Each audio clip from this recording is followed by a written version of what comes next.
Land के अंदर क्या क्या चीज़ें हमारी मौजूद हैं, दबी हुई हैं। और ये अभी तक की हम लोगों की जो एक्सकवेशन के दौरान प्राप्त सबसे अनोखी चीज़ है। नाम रवि सिंह है, मैं एक स्ट्रक्चर इंजीनियर हूँ और हमारे साथ कंजर्वेशन आर्किटेक्ट के तौर पे कुमार कार्तिकेय सर हैं। जो सबसे पहले फेज़ 1 में हम लोगों ने ईआरटी और जीपीआर टेस्ट किया था इस साइट पे कि लैंड के अंदर क्या क्या चीज़ें हमारी मौजूद हैं, दबी हुई हैं। उसके बाद जो रिपोर्ट आई उसमें हमें बहुत अच्छा पॉजिटिव रिपोर्ट थी, जिसके अंतर्गत हमने अभी पाउंड एरिया पे एक्सकवेशन स्टार्ट किया, जहाँ पे अभी जो पहली स्टेज में हमको मिला वो एक वाटर चैनल मिला। और ये अभी तक की हम लोगों की जो एक्सकवेशन के दौरान प्राप्त सबसे अनोखी चीज़ है, जो पहले स्टेज में हमें मिली। हो सकता है इससे कनेक्टेड और भी पाउंड ये हो सकते हैं आगे की तरफ। इसमें क्या है ये चेक करके तो कितना जी पहले ये वाटर चैनल से चेक करके तो कितना जी ये टेस्ट कब किया था पहले? ये टेस्ट 1 महीने पहले किया गया था। यहाँ से पानी कहाँ से आता था, पता लगा कुछ? हाँ जी सर, अब ये नाली मिली है, अब नाली के बेस पे हमें ये पता चलेगा कि इस तरफ से आता था या उस तरफ से। उधर 2 खेत छोड़ के हमको एक पुराना वेल भी मिला है, जो कि एक पुराना वेल है। तो अब ये कनेक्टिंग चैनल्स क्या वहाँ तक जाते थे, विच मीन्स कि ये प्रॉपर्टी एक बहुत लार्ज प्रॉपर्टी थी, जो कि एक छोटी हो गई है इस समय। मगर अब हम धीमे धीमे देखेंगे कि ये कितनी लार्ज कैंपस था इसका, ठीक है। और उसके बाद हमारा तरीका ये रहेगा कि हम धीमे धीमे इन एलिमेंट्स को रेस्टोर करेंगे, इस पूरी साइट का डेवलपमेंट करेंगे और इसको ब्यूटिफिकेशन करके टूरिस्ट और श्रद्धालुओं के लिए धीमे धीमे बढ़ाएंगे और खोलेंगे। कितना का टाइम लग जाएगा? टाइम तो सर इसमें 2 से 3 साल भी लग सकते हैं, क्योंकि ये कंजर्वेशन एक स्लो प्रोसेस है और स्लो तरीके से इसमें धीमे धीमे अप्रोच से चलता है।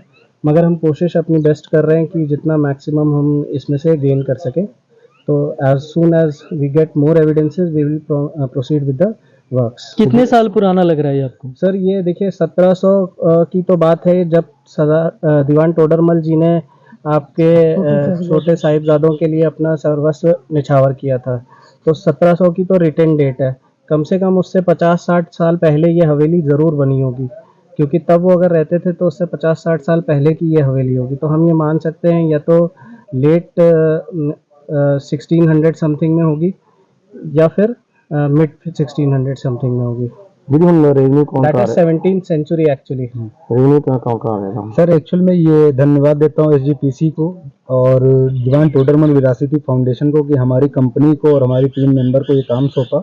ये पूरी तरीके से एसजीपीसी और दीवान टोडरमल विरासती फाउंडेशन की तरफ से कार्य हम लोगों के माध्यम से कराया जा रहा है। कितनी की लागत आओगी यदि पूरा सर एक्चुअल में लागत अभी हम लोग कैलकुलेट कर रहे हैं, जिस हिसाब से हमारी चीज़ें निकलेंगी उसी हिसाब से क्या रेस्टोरेशन का प्रोसेस अडॉप्ट किया जाएगा, उसके हिसाब से लागत को डिसाइड किया जाएगा। और भी कोई निकलने की आस है, कोई देखा हुआ? कई सारे हमारे स्ट्रक्चर्स ऐसे हैं जो हमारे जीपीआर में दिखाई दे रहे हैं कि नीचे सब ग्राउंड में दबे हुए हैं।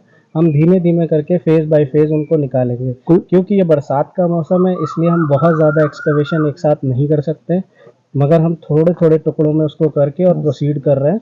और एज सुन एज द बरसात मतलब बारिश का मौसम चला जाता है, उसके बाद हम काम को और तेजी से प्रोसीड करेंगे। जीपीएस से कोई पुरानी चीजें भी दिखेगी? पुरानी चीजें नहीं, उसमें चीज़ें नहीं दिखती हैं, उसमें केवल ऑब्जेक्ट्स पता चलते हैं कि यहाँ कुछ हो सकता है।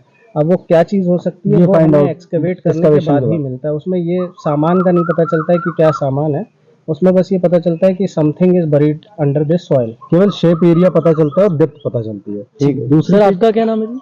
मेरा नाम आर्किटेक्ट कुमार कार्तिकेय है, मैं एक कॉन्जर्वेशन आर्किटेक्ट हूँ और मैं एसपीए दिल्ली से पास आउट हूँ।